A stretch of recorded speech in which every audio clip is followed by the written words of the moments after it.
Hey everyone, and thanks for jumping back into the Cryptoverse.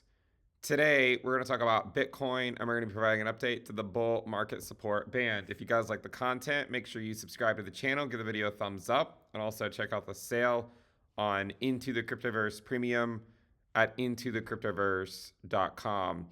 Let's go ahead and jump in. So, as of February 25th, going on February 26th, the bull market support band ranges not really a big range. I mean, it's essentially at 42K and ranging from 41.9K to about 42.1K. So it's more or less at $42,000. So if you're unfamiliar with the reason for talking about the bull market support band so frequently, it's because oftentimes that's where Bitcoin likes to check in with every so often. And it can be a few months, like we saw back over here, right? We checked in with it here in January when we went through it, and then we came back down to it about eight weeks later. From there, we left the 20-week SMA, 21-week EMA. We came back down to hold it as support on the weekly about 13 weeks later.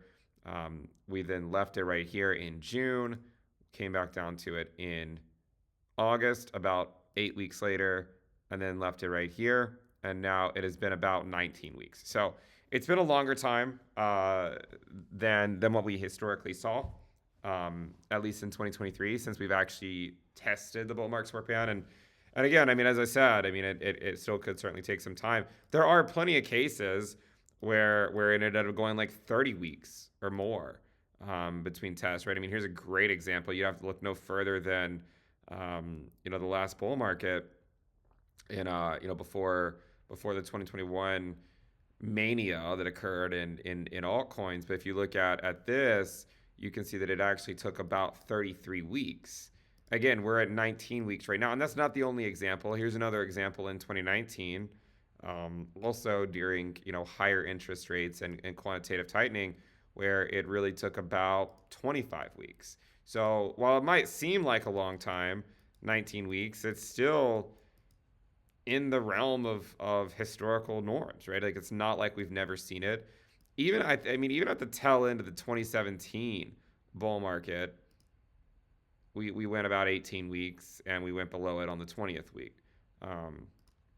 So it's really not. I mean, it's really not that out of the ordinary. I mean, I know people tell me that this time is different because of the ETFs, and I'm not suggesting that the ETFs have had no effect, but we have seen Bitcoin go, frankly, for another. I mean, even from this point, if you were to go out and how long it took it to retest it in 2021, to go out to the 33 weeks, I mean, that would put it all the way out in June, right? Just to give you an idea of how long that took. In 2019, it took 25 weeks, and I mean, 25 weeks would essentially put you in April. So, I mean, the beginning of April, I believe. Yeah, the week of April 8th. So maybe about, beginning to mid-April. But it is within the realm of what we have seen. We've also noted before the pattern that we've seen here with a lot of these moves higher by Bitcoin, and that is essentially, if I can find that path, essentially, you move up, you consolidate, you get a slightly higher high, and you move down, right? We've seen that happen a lot. Move up, consolidate, get a slightly higher high, and move down. Here, up, consolidate, slightly higher up, and then back down. And so here we even did it over here, right? We moved up, consolidate, slightly higher high, back down, up, and now, we're at least in a consolidation phase, right? It remains to be seen if it will repeat the same pattern as the other ones, but I'm just referencing it because this pattern continues to repeat itself over and over and over again. And it's one of the reasons why, we talked about this 20% drop being in line with these 20% drops. And to sort of recognize that that's all we've gotten so far, and that at least in sort of the 2019 rally, once you had this drop, right, 30 to 40% drop, that occurred right before rate cuts arrived. And I mean, I know a lot of people don't really care about the macro stuff and rate cuts, and so I try to do decent job of balancing out crypto content, which is what I know most people want, with a little bit of the macro. I know you guys really want altcoin stuff, but there's other channels. Um, and so yeah, I mean, like that didn't occur. This larger drop didn't occur until rate cuts were only 1 month away. Now the counterpoint to that is to say that it's not the rate cut that leads to the drawdown. It's the drawdown that leads to the rate cut, right? So right now, rate cuts are not being priced, and they're being priced out and to not start until June, I think, right? So several months away, and that certainly could be the case. I mean, I'm not doubting it. I think with the information that we have now and how sticky that inflation has been, I mean, maybe they do wait until June. I don't know. But I mean, we also have to recognize that it's not like that the Fed would, normally the Fed's cutting for a reason, right? So it's the drop that causes the cut, not usually the other way around, or it's the weakness, that implied weakness that causes the cut, not the cut that causes the weakness. So, and one of the interesting things, I was actually looking at this, and maybe I'll do another video, on it, but looking at interest rates and overlaying them, what do you notice? There's actually really similar here. After we hit the terminal rate, a very similar pattern that we saw, actually. And I wanted to highlight this in case I haven't mentioned it before. I don't know if I mentioned it before or not, but what you'll notice, if you ignore what came before it, right? This was a move up into it. This was a move down into it, right? But if you ignore what came before it, just what happened after the Fed paused? What happened after the Fed paused, right? And what you'll see is after the pause, Bitcoin went down. And then after a brief dip, it slowly went back up to where that dip started from. And then once it reached that level, it exploded higher, right? It went up, it went up a little bit and consolidated, and then went up a lot more.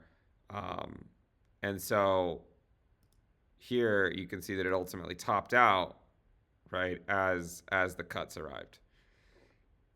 And so it's interesting because we've seen a very similar thing, right? On the pause, Bitcoin dips down, consolidates, but slowly builds back up to where it dropped down from. Once it broke that, it then skyrocketed higher, right? Consolidated, still moving up. And so, that's why I talk about the Fed and monetary policy, because, we have to be aware of that potential outcome. But again, that potential outcome could still be months away. It certainly could be. And in line with the sort of the Bitcoin dominance views, I got to get it in there, right? But in line with the idea of the Bitcoin dominance views, if Bitcoin, the idea, the thesis about the dominance, which, is down right now, but the thesis is that it goes up no matter what, no matter the direction of Bitcoin USD. And so, just briefly, if you had a Bitcoin rally, like if it continued to rally like it did over here before rate cuts arrived, then I imagine dominance would go up, right? If it dropped, I think dominance would also go up. So I think this is important to watch, and note that as we relate it to, say, the bull market support band, you can see that Bitcoin finally tested the bull market support band after rate cuts arrived, which is interesting to think about, right? It tested it after the first rate cut. And we know the first rate cut right now is being priced to occur in June. That could be shifted to May. It could also be shifted out to July, but potentially in June. And remember, over here, after the pause by the Fed, we got this drop down. But just to pull that, just to show it here, from the pause right there until Bitcoin fell below the 20-week SMA at the cut, it was 40 weeks. 40 weeks. So here from the pause, right, it was actually above the 20-week SMA. And if we just sort of go out to the current day, it's 30 weeks, right? 40 weeks puts you out in May, which potentially we get a rate cut in May, potentially in June. Probably not going to happen in March. I think entering the year, People were hopeful that we might get a rate cut in March. Likely not going to happen. and we'll see if one comes in May. But you can see that when Bitcoin did test the bull market support band finally after the Fed pause, it was actually after the Fed started cutting that Bitcoin finally fell back below it. So that I think is something to sort of keep in mind. So if Bitcoin were to push higher into say the mid 50s or the upper 50s or even the 60s, if it were to go up there, I have to imagine the Bitcoin dominance would go up with it, and eventually I imagine all Bitcoin pairs would struggle to keep up.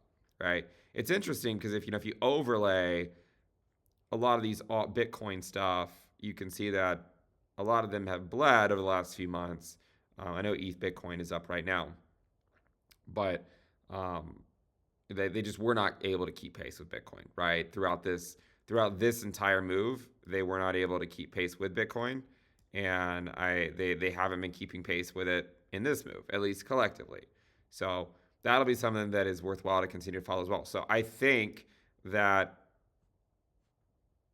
in terms of where we are right now, it's been about 18 weeks since we tested the bull market support band. Right, it's been about 18 weeks.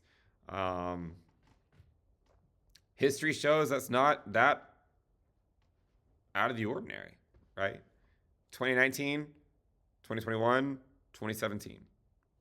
All periods where Bitcoin went 18 weeks or more, which is basically, we're at around that 18-week mark right now.